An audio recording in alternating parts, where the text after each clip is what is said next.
Good evening, everyone, and welcome to another episode of ChedTalks. ChedTalks, a show brought to you by Hookshot Media Productions. We're here to enlighten, to encourage, to share our stories of resilience and show how people that, no matter how they started off with insurmountable odds, they fight through and show some resilience and then come through the other end.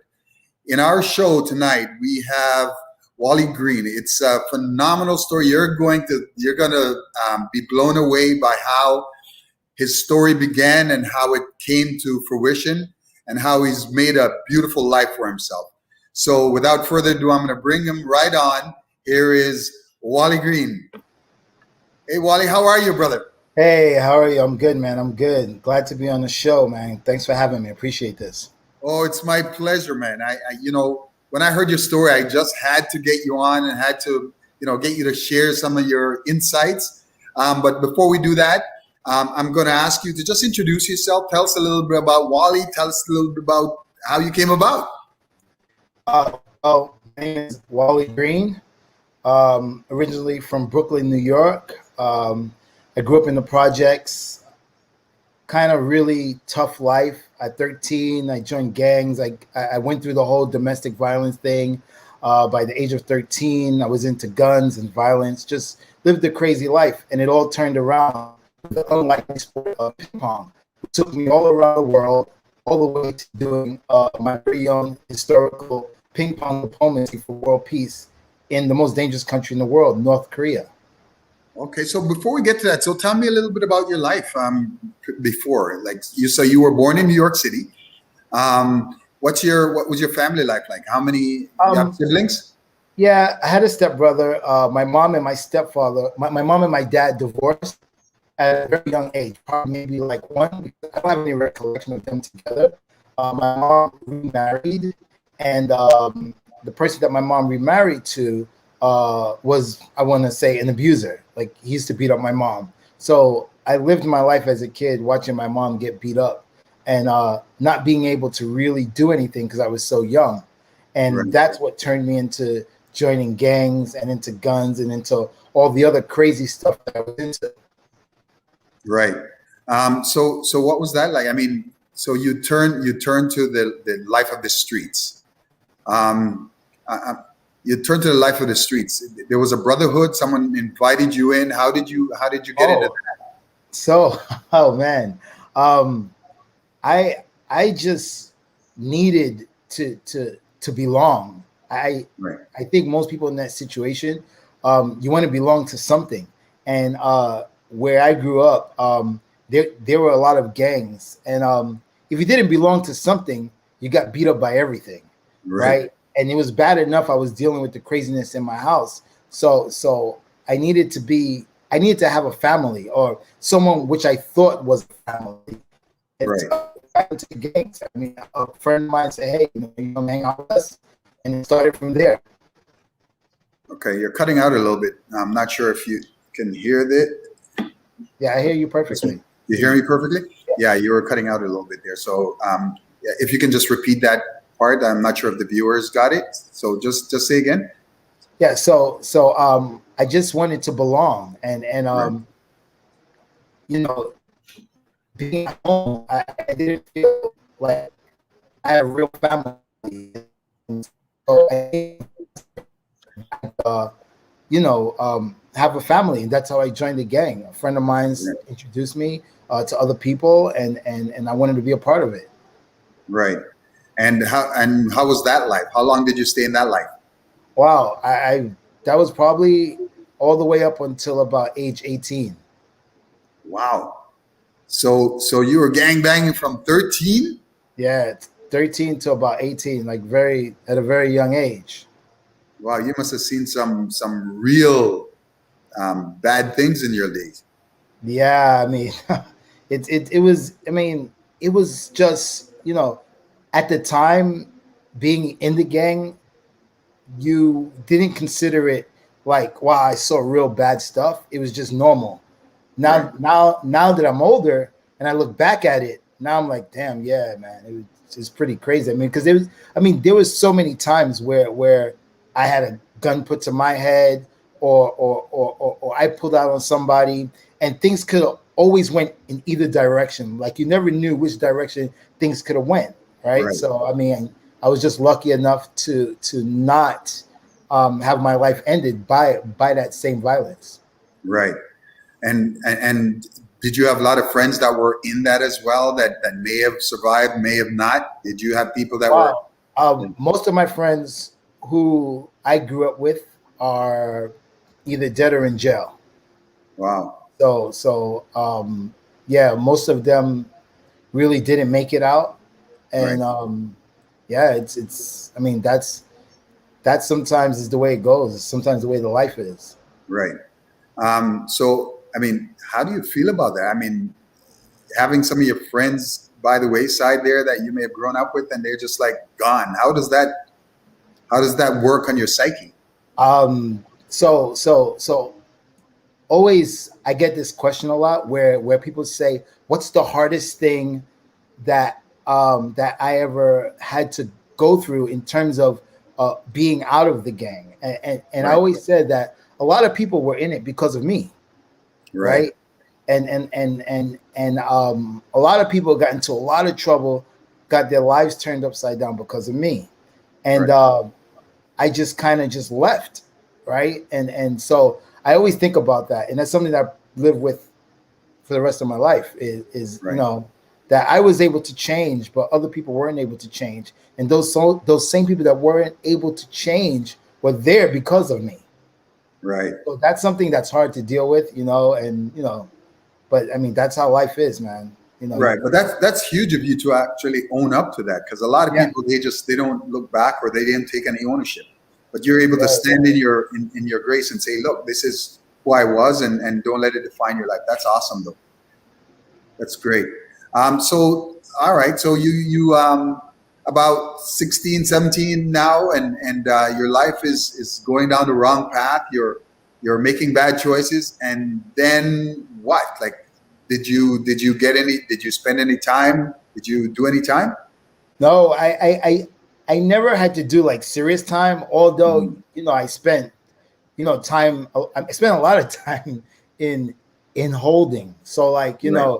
like I've been in Rikers, I've been in Brooklyn House, but that's normally for holding. So the longest time that I ever had to be in a place was, I would say, 2 weeks. And I tell you a crazy thing, because I remember being in Rikers Hmm. Island, and I remember that I was there for holding, and I was there for 2 weeks because I had to wait for my date to see the judge, right? Right.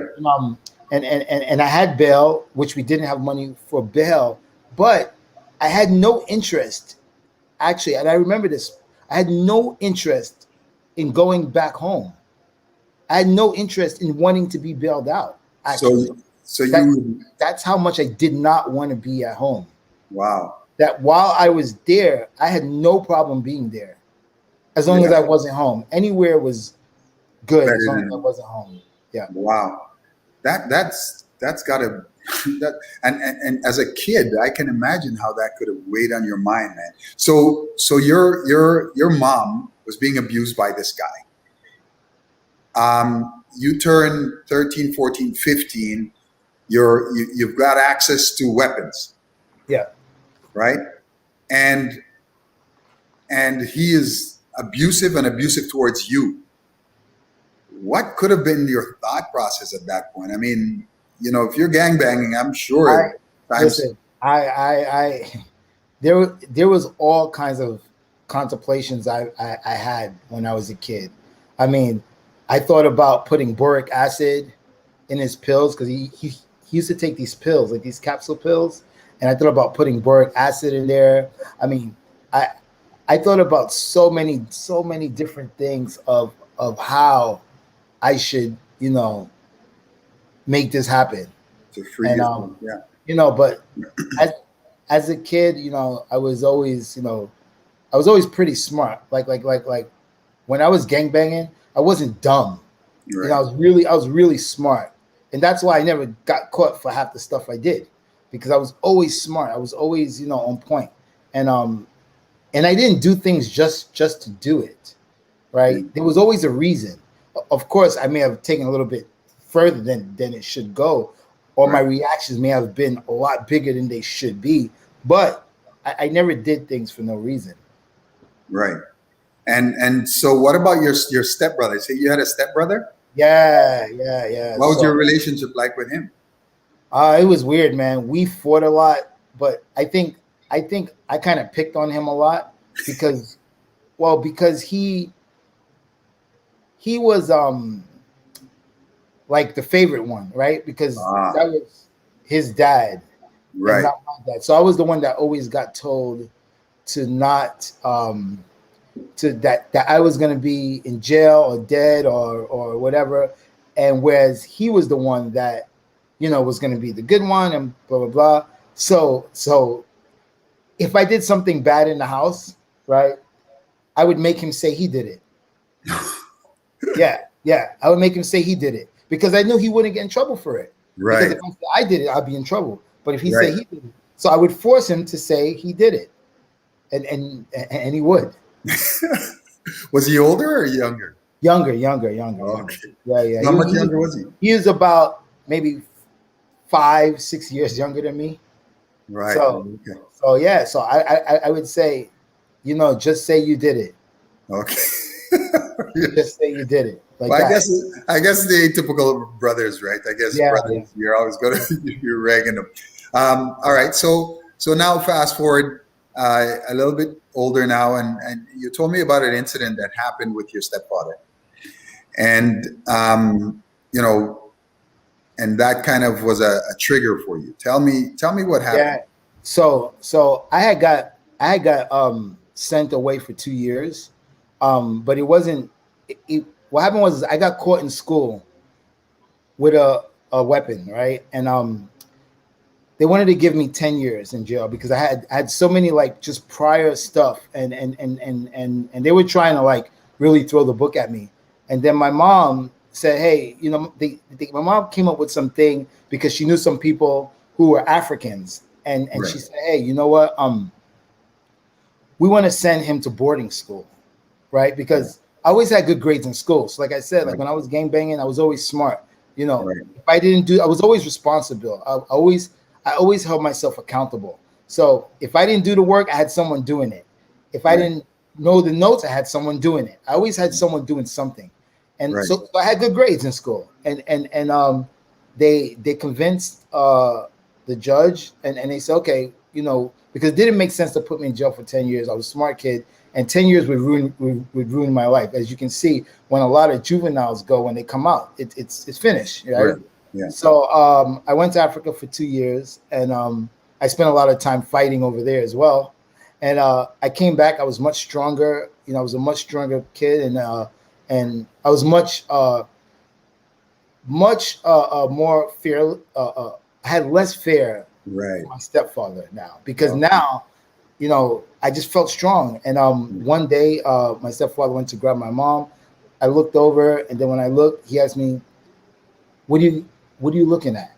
You're gonna get the same thing." And then I just remembered everything just came out, and I just kind of like flipped out, and and I went and got a gun that we kept in my friend's house, and I really was gonna kill my stepfather. I was very, very close to doing it. And my mom called the cops, and then my mom said, "Hey, you guys need to hurry. My son's trying to kill my husband." Mm, And I totally like lost it, flipped out, and was gonna kill both of them. Like it could have went, either way. But like I always said, I was always a smart kid, and something said to me, "Hey, if you do this, everything that your father said, everything that your stepfather said, is gonna be true. You right. will be in jail for life, you Yeah, know, or you will be dead, because if the yeah. cops come and you got a gun, it can go either way." And it just hit me, and then I just said, you know what, you two deserve each other, and I just left, and that was it, and I was gone. And that was what age?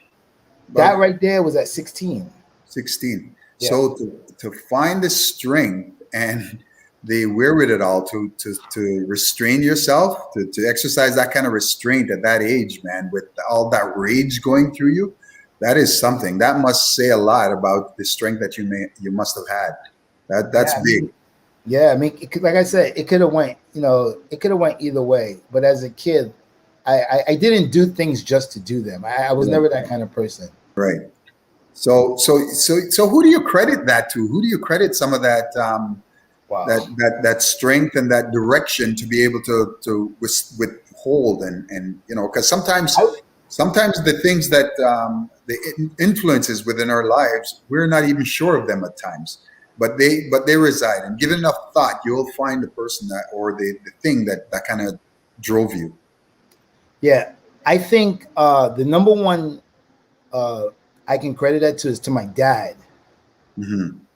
My dad was a very good person. I mean, he's really hard on me. Don't get me wrong, but now that I'm older, I can understand, why he was so hard on me.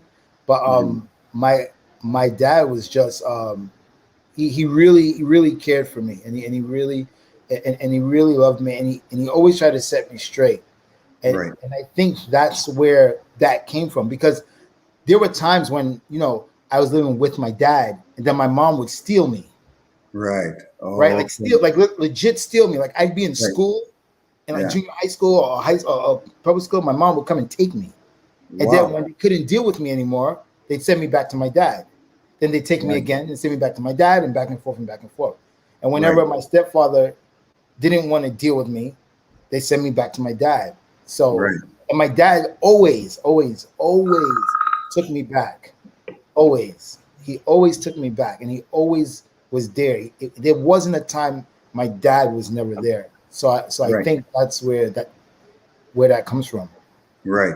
That is awesome. Is your dad still involved in your life, or do you No, know him? no, my dad died a while ago. Oh, okay. All Yeah. right. How about your step parents? Are they still alive? Um, my stepfather, I heard, died. My mom, I don't talk to, and I don't talk to anybody in my family, actually. Like Mhm. nobody. It Since when my dad passed away, I stopped talking to that side of the family, and then I don't talk to my mom. Yeah, I just don't talk to anyone. Wow. Yeah, That and is and I like it like that, because I'll tell you why. You know, I think there's the most important thing, the most important person is yourself, right? And if you are not happy, and you don't have self-love for yourself, you can't love others. And I Mhm. think it doesn't matter who it is. If someone makes you feel negative, or gives you that kind of negative aura, then you should remove yourself from them. It doesn't matter who it is. And Right. and that's what I did for my own mind. I Right. had to just remove myself from everyone. Yeah, so that's an exercise of trauma. I think trauma sometimes it compels you to be in a certain place where you can't make the right decisions, and bring some emotional baggage there to it that can really cause you some kind of way to react. Well, it's good of you to understand that of yourself, and but I hope someday that you're able to reconnect. So let's go a little bit further then. So now you went through that traumatic time, and what happened? I mean, table tennis, like ping pong. How the heck did that come about? Yeah, that's ping pong is the craziest thing, because they had ping pong in my high school, by the way, Right, and I hated that sport. I right, remember I played every sport. I played football, basketball, tennis, volleyball, wrestling, you name it. I did it. I was the sport kid of the school.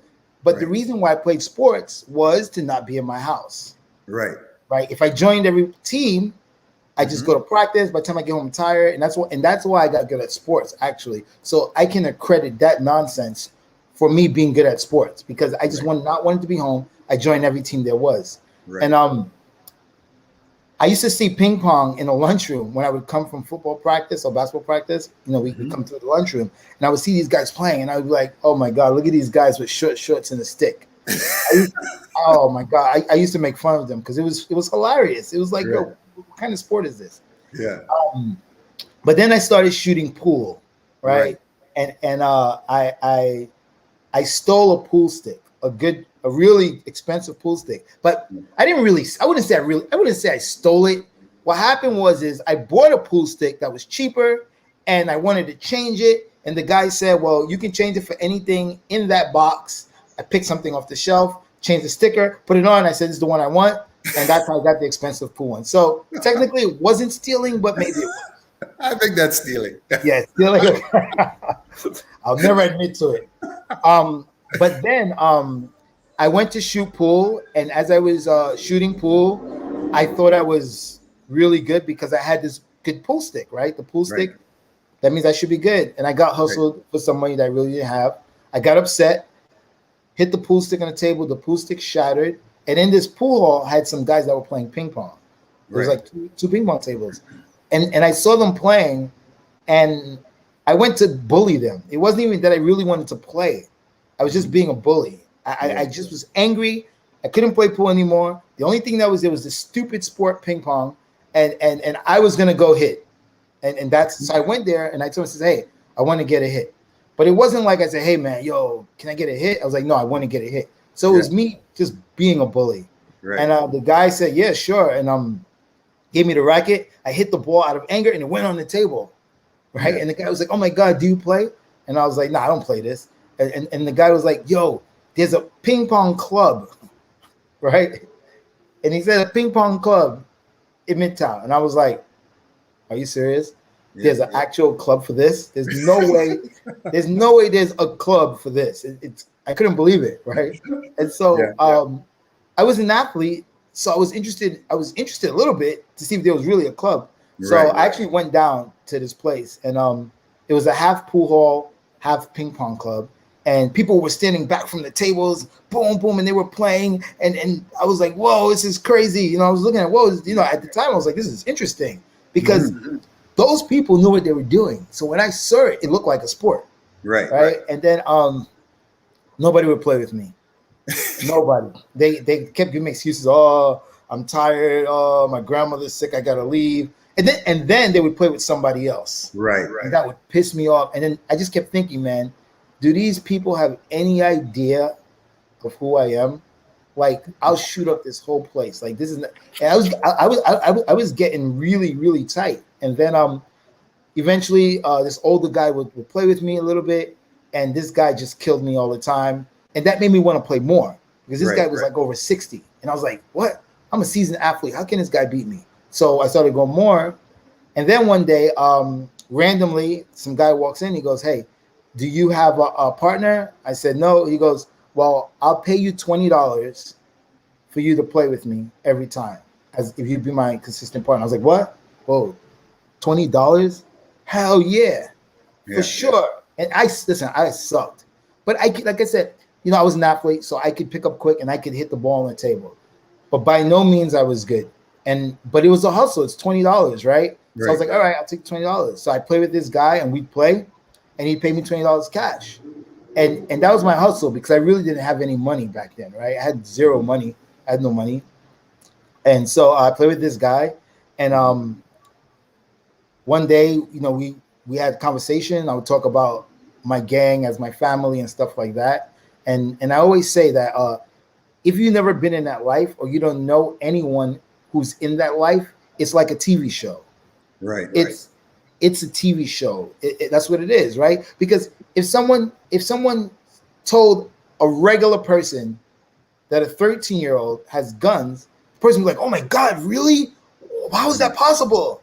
If you told me that, I'd be like, okay, yeah, all right, I get it. It's messed up, but yeah, right? Because it's something that it's common. It's not like it doesn't happen. Something that happens all the time. And we read about it. And even the people that read about it and hear about it, they still can't believe it, right? Mm-hmm. So he was like that until one day when I went to the club and a 22 fell out of my bag and he saw it. And the look on his face was like, oh. And it was, I guess, everything that I had been telling him had came to reality. Right. And I just immediately was like, yo, I got to go. Picked it up and I left because I don't know what he's going to do.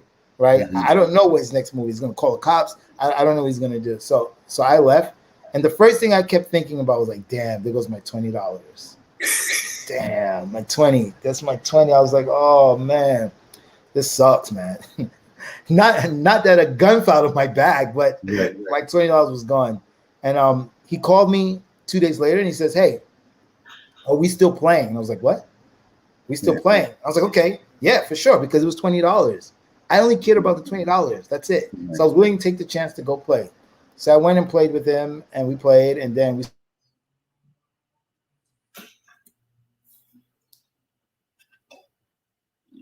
You're frozen.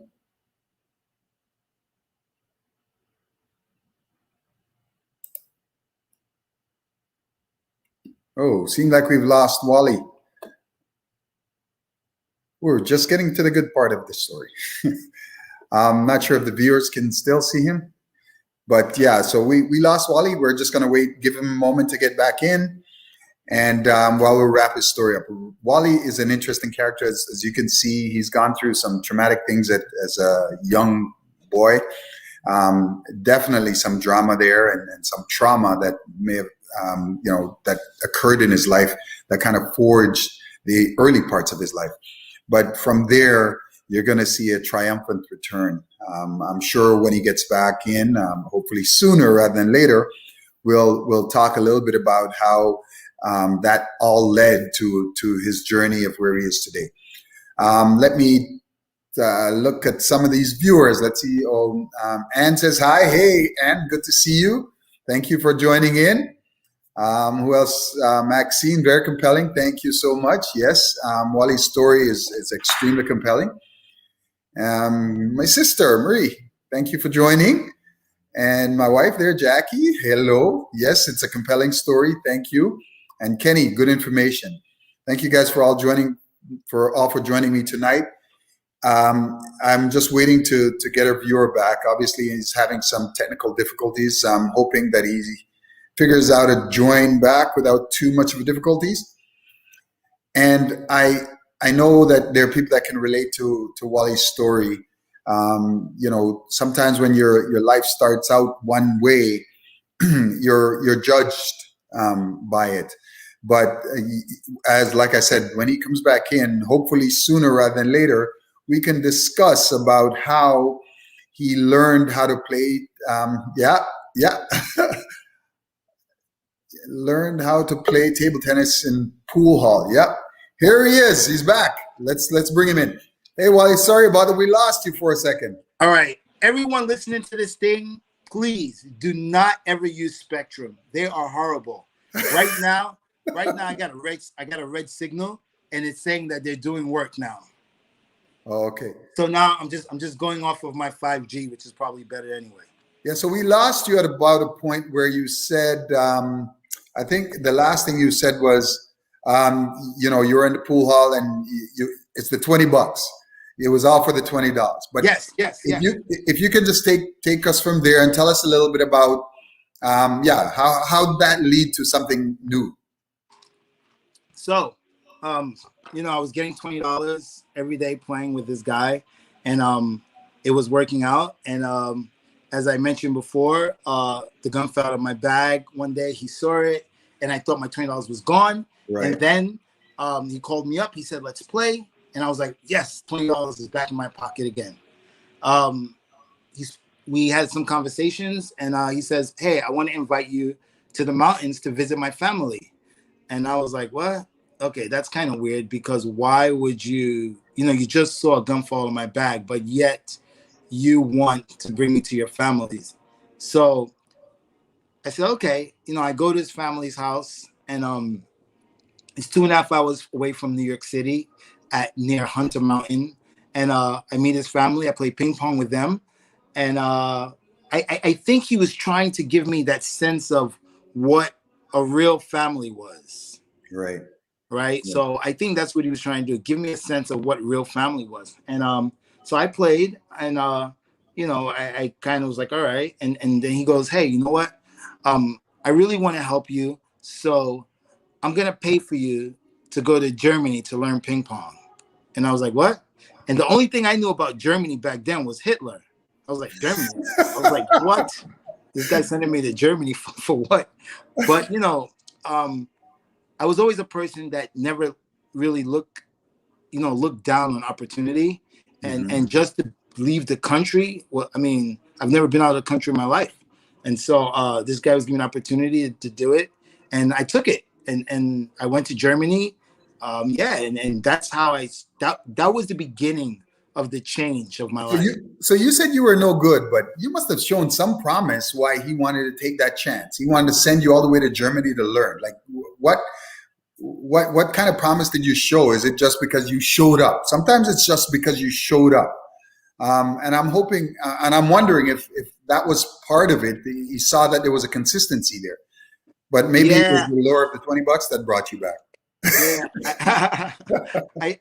I think you might be right because I was always consistent. I always showed up, and I always showed up on time, and plus, like I said, I was an athlete, so any sport that I was doing or any sport that I was trying to do, I was always very serious, and I was always very serious and wanted to get better. I just wanted to get better, and I think he saw that in me. Me wanting to always get better, and he said, listen, I'm going to pay for you to go to Germany. And I was like, wow, it's crazy, but okay. And so I went to Germany, and that was the beginning. That was the very start of how my life was going to change. So how long were you in Germany? So I was in Germany for a total of 4 months. The first 3 months I spent at a sports school in Hanover, and the sports school had all the kids that excelled in that region. They lived in this school, so all these kids came on the different sports, and they lived in this school. And sports was their main curriculum in school, right? It's like a prep school. Yeah, but except it was sports. So Right. so it's their main curriculum. So they do their sport 3 times a day. It's training is 3 times a day, and then the other time is the actual education. Right. So it's very interesting. Yeah. Yeah. And so from there, so you start to improve your skills. You start to learn some things. I guess what it's like to be outside of just America and see different cultures and see how people get around. Right. So that must bring a different perspective and a different yearning to learn. Yeah. It definitely does. But what it did even more, it forced me to look deep in myself, and it forced me to come about this change, because there's a saying that you hear a lot. It's called killing you with kindness. Killing you with kindness is a real thing. It is so real. If you never experienced it, it's extremely mentally confusing, right? Because here I am, I'm this kid, I have this opportunity, but I'm still this gangster kid. I'm still an angry kid. I still don't like anybody. So now I go to a country where everyone is like, oh my God, you're from America. Whoa, you're from New York City. Whoa, you're so cool. Whoa. And I'm like, yo, get away from me. Right. Like, what's going on here? Like this, and you really are looking for someone to say something to you so that you can punch them in the face. Right? Because you want that fuel for the fire, but they're not giving you any fuel for that fire. So in return, you're in your own mind, and you're saying, "Oh my God, what's going on?" I'm trying to be angry, but I can't be angry because these kids won't let me be angry, and now I don't know what to do, right? Because I've always had fuel for the fire, Right. and if I didn't have fuel for the fire, I had fear for the fire, right? Because two things light that fire: one is fuel, and one is fear. When someone's scared, you take advantage, right? So they both light the fire. But here, I was getting love.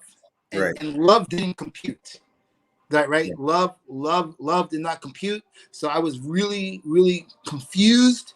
And then, like I said, as I mentioned before, the little voice came in my head and said, hey man, what are you doing? You're not in America anymore. You're not in a gang anymore. You're not at home anymore. Why are you angry? For what? And then I started to realize that I was just being jackass. And that's when I started to be a little bit nicer and try to, be welcoming and kind of understanding. And then that was the change when it came to the mental aspect of my life.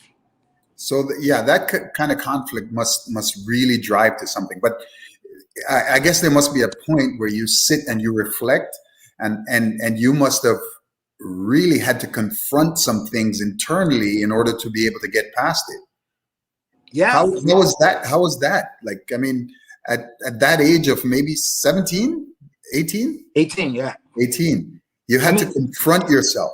Yeah, it was just totally like I said, confusing. So it was me just trying to understand, what do I do now? Right. Like I didn't know, what do I do now? Right? Right. Nobody wants to fight me. So what do I and I didn't know what to do. I just didn't know. I was just confused. And then I was forced. Like I said, I was killed with kindness. Right. I was forced Right. to get myself out of that mindset. Right. So Through the kindness of other people. Right. So you had to leave that alter ego behind. Yes. Yeah. Okay. All right. So then what happened? Okay. So you're in this school. You're I guess finding yourself. You're getting new direction and new strength through a community that's supportive, and and then you start to get better at the sport. So right? Yep. Mhm. So I started to get better, and I started loving the sport.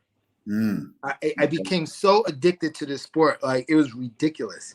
I went one more month to a different place to practice, and in a really small town. So I was in a town called Grensau, and Grensau is in a town within a town, right? So the big city is Koblenz, in the mountains is called Hergenshausen, and then the small little town is called Grensau, and it's a table tennis town. So everyone who lives in this town knows about table tennis because the number one Bundesliga team plays there. Right. And I got the opportunity to practice with them, and it was really cool because there was like rumors going around the town because small towns, everyone knows everything. That there was some black guy from New York City on the team, and everyone couldn't believe that a black guy could play ping pong, or that a black guy would be on the team. I mean, of course, I wasn't on the team. I practiced with the team, Right. but everybody would. So I would be walking in the street, and people would come up to me and say, "Hey, are you that guy from America?" Yeah. Right? Because there were really no black people in that town at all. Right. And people knew. It was a big rumor that some American black kid was playing on the team now. Right. So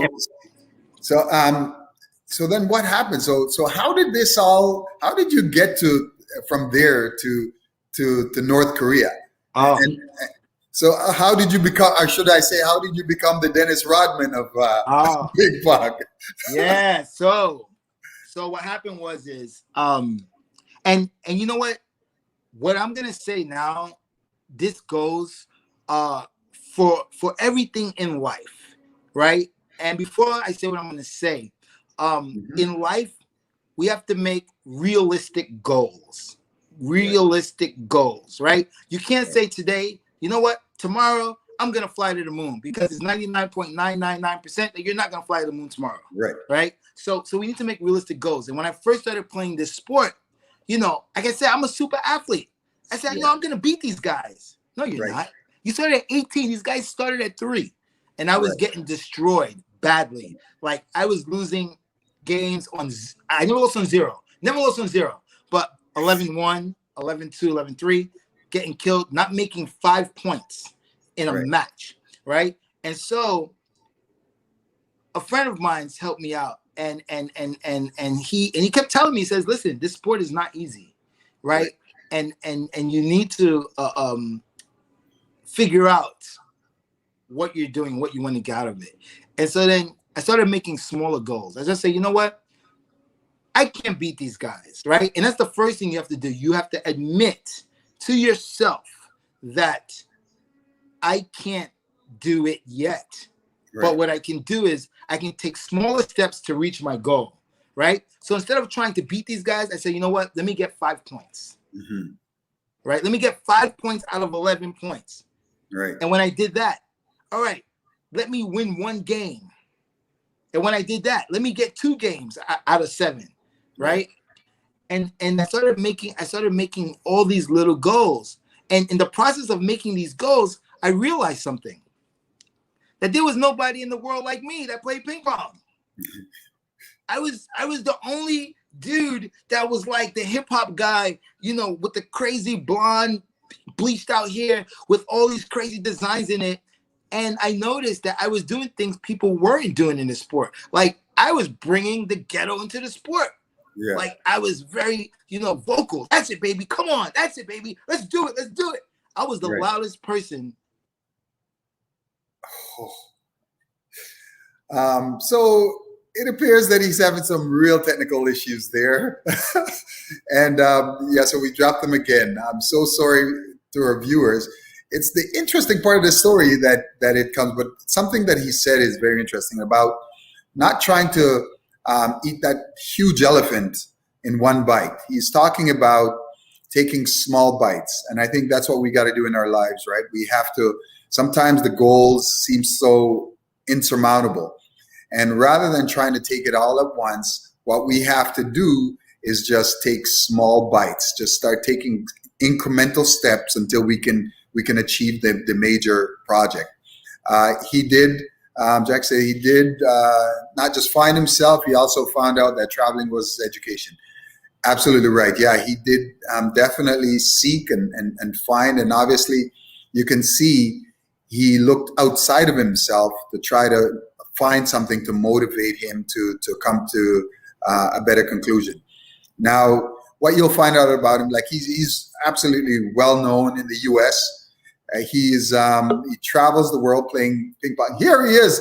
He's gonna join us back. Yay! Oh my God, man! This internet, they must be doing something around the block. This is crazy. I never have this crazy issue, man. It's like going nuts. It keeps, I don't know, whatever. But anyway. Yeah. So we only have a few more minutes. So let's see if we can just. If you could just tell us a little bit about, so you're the hip hop kid in ping pong. Nobody else like you. Yeah.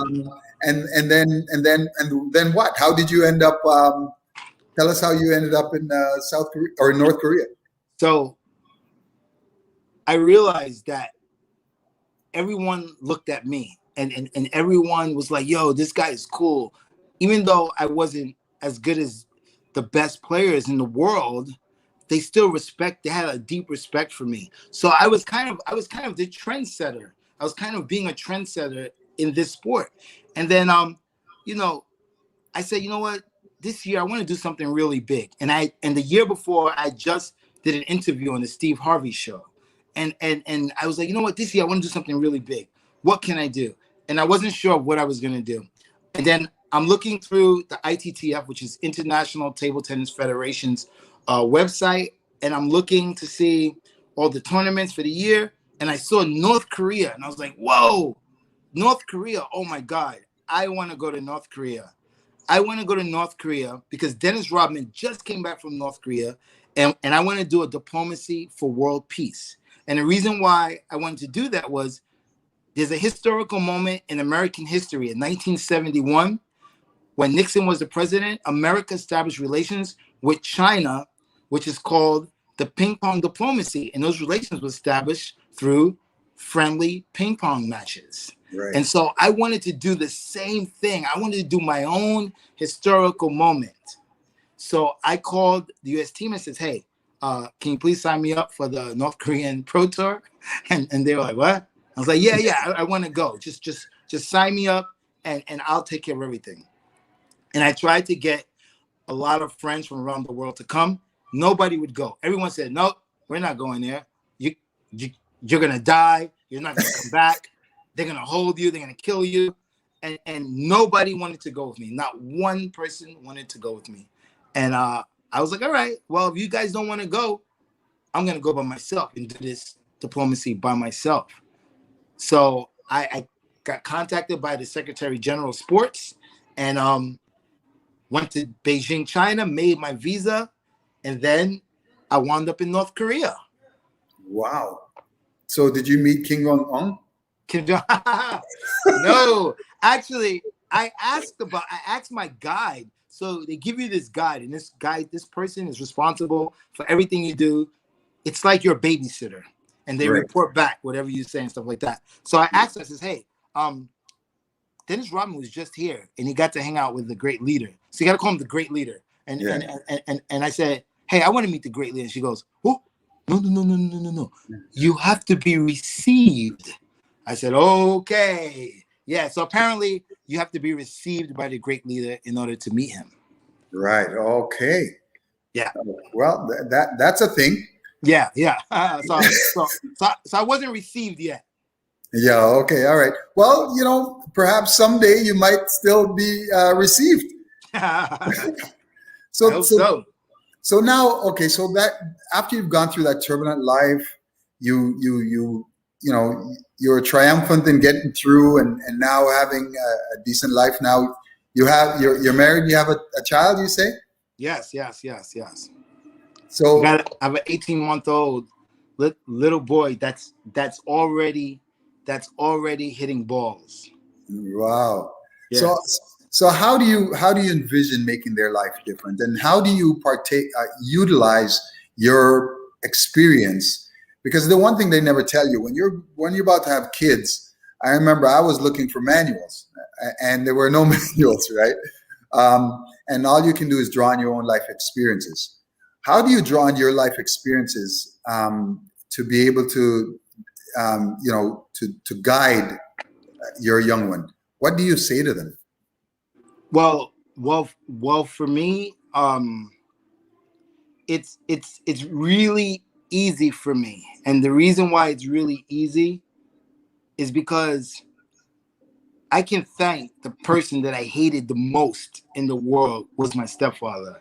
I never, ever, ever want to be like him. And I never, ever will be like him. Everything that he was, I am opposite because of him. So I have him to thank for that. And what that means is that, I'm going to be understanding to my kid. I'm going to be loving to my kid. I'm going to do the right things, et cetera, because I want to be everything that he's not or that he wasn't to me. Right. Okay. That's awesome. And that is noble. Is there a way that you kind of give back to the community? Yeah.